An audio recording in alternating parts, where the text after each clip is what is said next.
2, 3, and...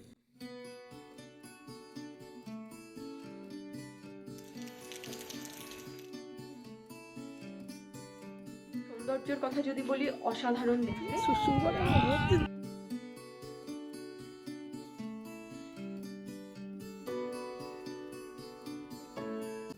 আজকে আমাদের গন্তব্য মেঘালয়ার একটি ছোট্ট গ্রাম, মেঘালয়া অর্থাৎ মেঘেদের রাজ্য, যার প্রাকৃতিক সৌন্দর্য এক কথায় অনবদ্য। আর সেই সৌন্দর্যের টানেই দেশ বিদেশ থেকে ছুটে আসে অনেক পর্যটক। সেই সৌন্দর্যের টানেই আমরাও চললাম মেঘালয়ের পথে। একটু চেনা ছন্দের বাইরে গিয়ে আমরা ঘুরে দেখব। আমার বাড়ি কোচবিহারে। নিউ কোচবিহার স্টেশন থেকে বন্দে ভারত এক্সপ্রেসে করে আমি 4 ঘন্টায় পৌঁছে গেছি প্রথমে গৌহাটি স্টেশনে। নতুন ব্লগ সঙ্গে সেই পুরনোরাই। যারা কম বেশি এই চ্যানেলের সাথে যুক্ত তারা প্রায় সকলেই এই গ্রুপের সাথে পরিচিত। গৌহাটি স্টেশনের ঠিক বাইরের দিকটাতেই রয়েছে ট্যাক্সি স্ট্যান্ড। সেখান থেকেই আমরা একটি গাড়ি ভাড়া করে নিয়েছিলাম আমাদের গন্তব্যের পৌঁছানোর জন্য। তারপর সোজা রওনা দিয়ে দিলাম মেঘালয়ার মাওফানলুর ডিস্ট্রিক্টের 7 লেকের ট্রাভেলার্স নেস্ট বলে একটি হোমস্টের উদ্দেশ্যে। 7 লেকে যাওয়ার এন্ট্রি পয়েন্ট এই গেটটি। আমাদেরকে এই গেট পার হয়ে ট্রাভেলার্স নেস্টের এন্ট্রি পয়েন্ট দিয়ে সোজা এগিয়ে পৌঁছে যেতে হবে হোমস্টেতে। দূরে যে ছোট ছোট কটেজগুলো দেখা যাচ্ছে, ড্রেনলা কটেজ বা ট্রাভেলার্স নেস্ট, অর্থাৎ আমাদের আজকের থাকার ঠিকানা। এটা রিসেপশন।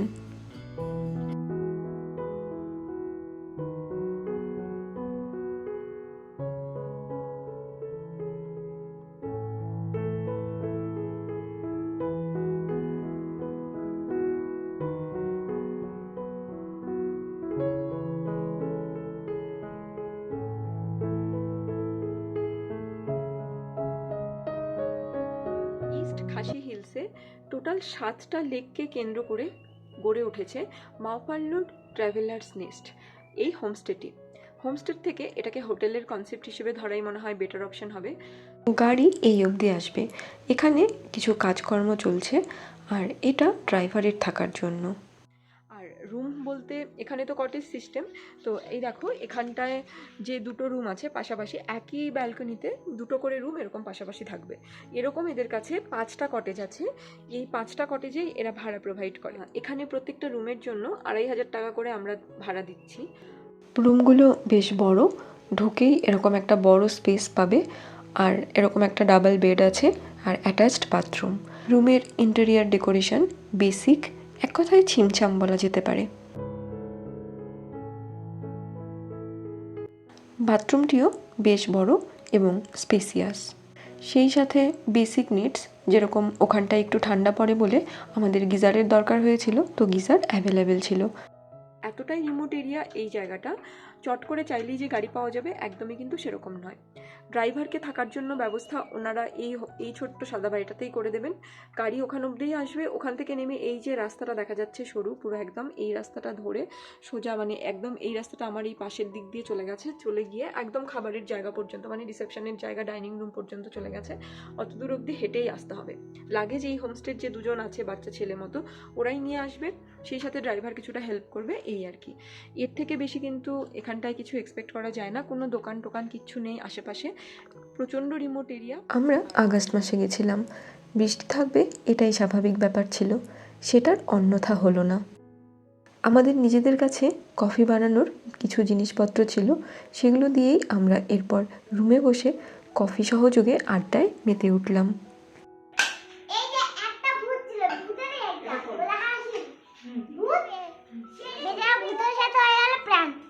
যা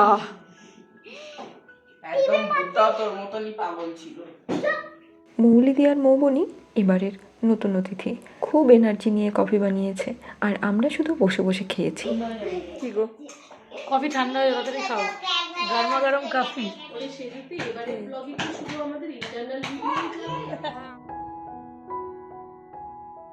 হাসি মজা আড্ডা চলতেই থাকলো। খানিকক্ষণ বাদে ক্লান্ত হয়ে ঘুমিয়েও পড়লাম। সকালে উঠে কিছুটা এরকম দৃশ্য চোখে পড়ল। ঘণ্টা দেড়েক বৃষ্টি ছিল না, তারপর আবার বৃষ্টি শুরু হলো। বৃষ্টির মধ্যেই প্রিয়াঙ্কা দি একটু জল আনতে গেছিল। সে যেন মনে হচ্ছে ছাতা, হাওয়া আর বৃষ্টি সবাই মিলে যুদ্ধ করছে প্রিয়াঙ্কা দির সাথে। যখন থেকে খাসি হিলসে উঠেছি, মানে সমতল থেকে, গুয়াহাটি থেকে, তখন থেকে আমরা প্রচণ্ড বৃষ্টি পেয়েছি। মানে বৃষ্টি বলতে মারাত্মক বৃষ্টি পেয়েছি। তো সেই জন্য আমাদের কিছু খুব একটা ভালো দেখার সৌভাগ্য হয়নি। আজকের দিনটা আমরা এখানেই থাকবো। বাকি কাল আমাদের আবার ট্রেন আছে। কাল ছাতার জল আমরা ছাড়তে পারছি না। দেন তারপর কারণ জল ছাড়া পাচ্ছি না, জল খেতেই হবে। হ্যাঁ, ছাতা ছাড়া ভিজে যাচ্ছে। ছাতার অন্য সময় আসুন। জায়গাটা অবভিয়াসলি সুন্দর, খুবই সুন্দর। ছোটখাটো জিনিস মানিয়ে নিলে পরে এনজয় করাই ছোটখাটো জিনিস বলতে জোক। চোখ ছোট আমার গ্যাসের একটা যোগ পাওয়া গেছে। চোখ খোলা কান বন্ধ করে যদি রাখা যায় তাহলে জায়গাটা এনজয় করাই যায়। তবে বর্ষাকাল ছাড়া অন্য সময় বোধহয় এতটা উপদ্রব হবে না। রুম থেকে বসে বসে দেখতে পেলাম লেকেই বোট রাখা রয়েছে। বিকেলের দিকে হয়তো এখানে বোটিং করা যায় যদি ওয়েদার ভালো থাকে।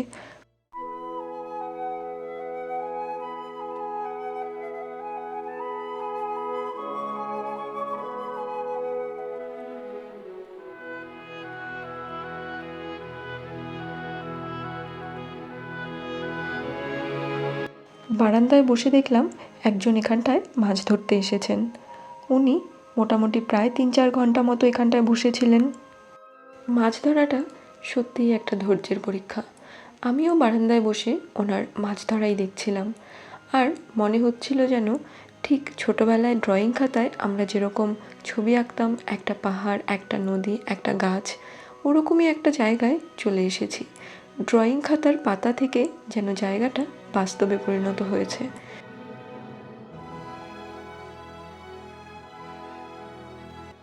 এখানে বসে থাকতে থাকতেই দেখলাম দূরে দেখা যাচ্ছে এন্ট্রি পয়েন্ট, অর্থাৎ ওয়েস্ট খাসি হিলসে 7 লেকের এন্ট্রি পয়েন্ট, যেটা আমি প্রথমেই তোমাদের দেখিয়েছিলাম। এই এতটা ঘুরে ঘুরে আসতে হবে আমাদের এই কটেজে আসতে হলে। এখানকার চার্চ, গ্রামের লোকেরা এখানে প্রার্থনা করতে যায়। একটা অলস সকাল কাটিয়ে আমরা দুপুর 1টা নাগাদ খেতে চলে গেলাম রিসেপশনের পাশে ডাইনিং রুমে। রাতের বেলা রুম সার্ভিস দিয়ে দেয়, কিন্তু দুপুরবেলাটা এখানে এসেই খেতে হবে। আর আগে থেকেই খাবার বলে দিতে হয় কতটুকু প্রয়োজন হবে, সেই মতোই ওনারা ব্যবস্থা করেন। আমরা আলু সেদ্ধ, ভাত, ডাল, একদম বেসিক খাবার ওনাদেরকে বলেছিলাম। চিকেন মোটামুটি এখানে প্রতিদিনই পাওয়া যায়, তবে কতটুকু লাগবে সেটা ওনাদেরকে আগে থেকে অবশ্যই জানিয়ে দিতে হয়। ওনারা মেনু কার্ড প্রোভাইড করেন এবং আগে থেকেই জানিয়ে দেয় ওই দিন কী কী খাবার ওনারা দিতে পারবেন। সেটার রেসপেক্টে তোমাদেরকে বলে দিতে হবে তোমরা কতটুকু নিতে চাও এবং ক প্লেট নিতে চাও, কারণ খেতে বসে কম পড়লে সেই মুহূর্তে বললে ওনাদের পক্ষে সেটা দেওয়া একটু অসুবিধাজনক হয়ে যায়। আর খাবারের কোয়ান্টিটি কিন্তু মোটামুটি ওই 1 প্লেটে একজনেরই হবে এরকম।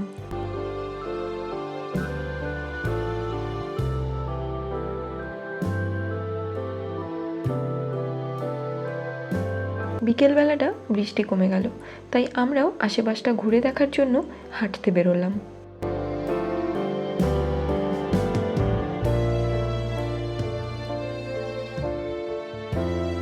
এখানে দুটো হোমস্টে আছে, একটা ট্রাভেলার্স নেস্ট যেটাতে আমরা আছি, আর একটা হিল সাইড গেস্ট হাউস যেটা বাঁদিকের রাস্তা দিয়ে সোজা এগোলে পৌঁছে যাওয়া যায়। এই দুটোরই ফোন নাম্বার আমি নিচে প্রোভাইড করে দেবো ডেসক্রিপশনস বক্সে।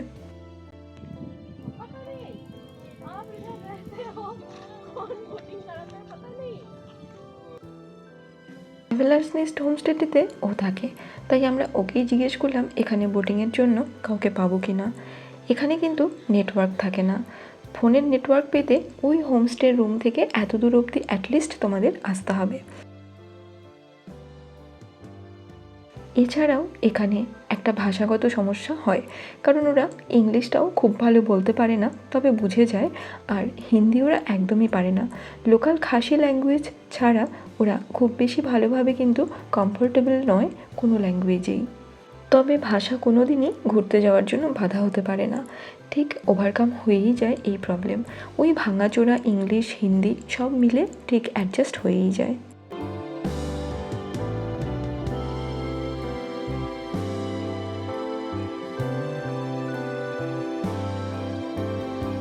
এটা একটি স্মৃতিসৌধ। এরকম 3টি পাথর দিয়েও এখানে স্মৃতিসৌধ বানানো হয়। এই হোমস্টেগুলোতে না থেকে কেউ যদি শুধু সাইট সিন করতে এখানে আসে, অর্থাৎ দেখে চলে যাবে, তাহলে সেক্ষেত্রে 100 টাকা পার হেড হিসেবে চার্জেস নেওয়া হয়। ক্যামেরার জন্য এক্সট্রা টাকা এখানে নেওয়া হয়। এটা এই গ্রামের একমাত্র প্রাইমারি স্কুল।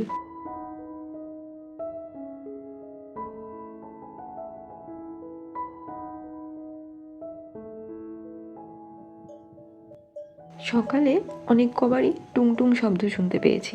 বেশ বুঝতে পারছিলাম না কিসের শব্দ হচ্ছে। তারপর এখন এখানে এসে দেখছি যে গরুর গলায় ঘণ্টা বেঁধে রেখেছে, আর ওই গরুগুলোই পাহাড়ের বিভিন্ন জায়গায় ভাগে ভাগে যেখানে যেখানে চড়ে বেড়াচ্ছে, সেখান থেকে অনেক দূর দূর থেকেও শব্দ আসছে টুংটুং করে। বেশ একটা মিষ্টি শব্দ।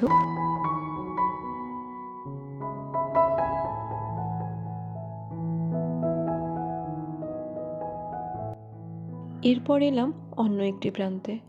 কোনায় কোনায় ছড়িয়ে রয়েছে প্রাকৃতিক সৌন্দর্য।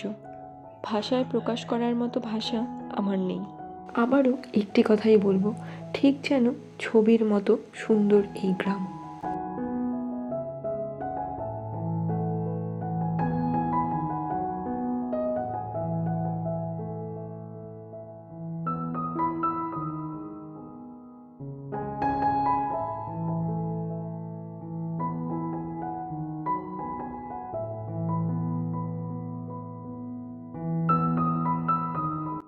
দূর থেকে দেখতে পেয়েছি বোটিং করার জায়গায় কিছু একটা কথা হচ্ছিল, তাই আমিও চলে এলাম। এসে দেখলাম ওরা বোটিং করতে বেরিয়ে গেল।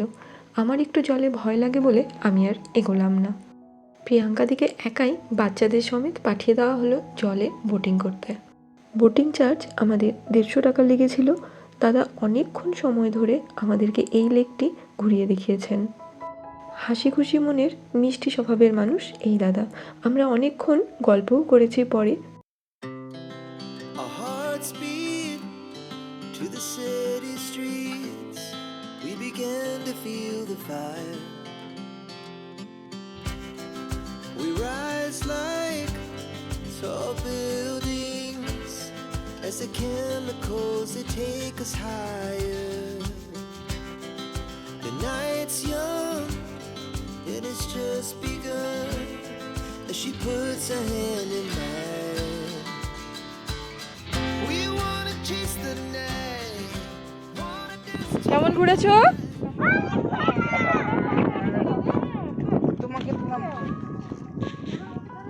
ঠান্ডা এখানে ভালোই ছিল, তাই শীতের জামা কাপড় নিয়ে যাওয়াটা অবশ্যই জরুরি। এরপর আমরা রুমে ফিরে এলাম। সন্ধেও হয়ে গেল, আর সেই সাথে শুরু হলো বৃষ্টি। সারা রাত আমরা রুমেই কাটিয়ে দিলাম। রুমেই আমরা খাবার অর্ডার করে দিয়েছিলাম। পরের দিন সকালে আমাদের ফিরে যেতে হতো গৌহাটি স্টেশনে। মাওফাল্লুরের এই হোমস্টে থেকে আমাদের গৌহাটি স্টেশন অবধি পৌঁছতে সময় 3.5 থেকে 4 ঘন্টা লাগবে। এখন কয়েকটি ইম্পর্টেন্ট কথা তোমাদের জানিয়ে রাখি। তোমরা চাইলে শিলংয়ে 1 রাত স্টে করেও এখানে আসতে পারো।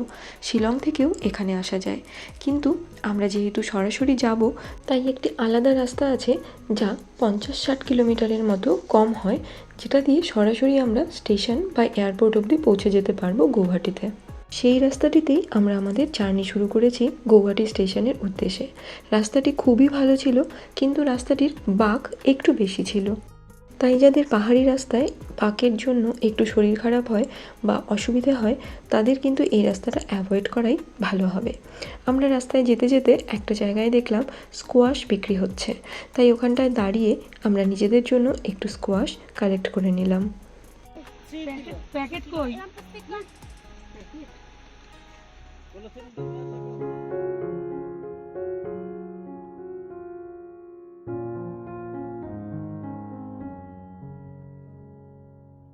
7 লেক একটি অত্যন্ত রিমোট এরিয়া।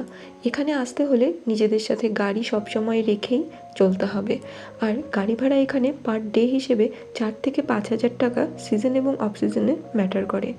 বেসিক কিছু ওষুধপত্র সাথে করে নিয়ে আসাই ভালো। এছাড়াও শুকনো কিছু খাবার দাবার সাথে ক্যারি করা অবশ্যই উচিত যদি এখানে আসতে হয়। তোমরা চাইলে এক রাত শিলংয়ে থেকে চেরাপুঞ্জিও ঘুরে দেখতে পারো। এছাড়া নর্থস্টং বলে একটা জায়গা আছে যেখানকার সানরাইজ ভিউ পয়েন্ট ভীষণই বিখ্যাত, যেটা মাওফাল্লুর থেকে একদমই কাছে। এই হোমস্টেতে থেকে তোমরা চাইলে একদিন সকালবেলা সেই সানরাইজ ভিউ পয়েন্টে ঘুরে আবার এই হোমস্টেতেই ব্যাক করে চলে আসতে পারো। তবে মেঘালয়ের আরও যে ফেমাস জায়গাগুলো রয়েছে, যেরকম Dawki, Cherrapunji, seven sister waterfalls সহ রুট ব্রিজ, সেগুলোর জন্য তোমাদেরকে কিন্তু শিলং বা চেরাপুঞ্জি এই সমস্ত জায়গাতেই রাতে থাকতে হবে। যাই হোক, আমরা মোটামুটি গৌহাটিতে সময় মতোই এসে পৌঁছে গেছি। ব্রহ্মপুত্র নদকে পাশে রেখে আমরা এরপর এগিয়ে গেলাম গৌহাটি স্টেশনের দিকে। এরপর আমার চ্যানেলে আরও একটি ভিডিও আসতে চলেছে মেঘালয়েরই আরেকটি অফবিট ডেস্টিনেশন কিয়াম নামে একটি গ্রাম নিয়ে। সেই ভিডিও দেখার জন্য অবশ্যই চ্যানেলটিকে এখনই সাবস্ক্রাইব করে দাও আর বেল আইকনটিও প্রেস করে দাও, যাতে আপলোড করার সাথে সাথে তোমাদের কাছে নোটিফিকেশন চলে যায়। এই ভিডিওটি কেমন লাগলো কমেন্ট করে অবশ্যই জানিও। আর এই জায়গাটিতে আমি তোমাদের বলবো অন্তত একবার সময় সুযোগ করে অবশ্যই চলে যেও। খুবই সুন্দর লাগবে এই জায়গাটি, যদি তোমাদেরও নিরিবিলি জায়গা পছন্দ হয়। আমাদের টিকিট সরাইঘাট এক্সপ্রেসে করা ছিল। আমরা ট্রেনে উঠে বসে পড়লাম আর স্টেশনের পাশেই জনআহার ছিল, সেখান থেকে আমরা আমাদের প্রয়োজনীয় খাবার তুলে নিলাম, কারণ সারাটা রাস্তাতে আমাদের কিছু খাওয়া হয়নি। ঠিক টাইমেই ট্রেন ছেড়ে দিল আর আমরাও এরপর এগোতে লাগলাম আমাদের ব্যস্ত জীবনে। একটা অসাধারণ সুন্দর ট্যুর ঠিকভাবে কমপ্লিট করে আমরা পৌঁছে গেছিলাম আমাদের বাড়িতে। তোমরাও ভালো থেকো, দেখা হবে পরের ভিডিওতে খুব তাড়াতাড়ি। টাটা।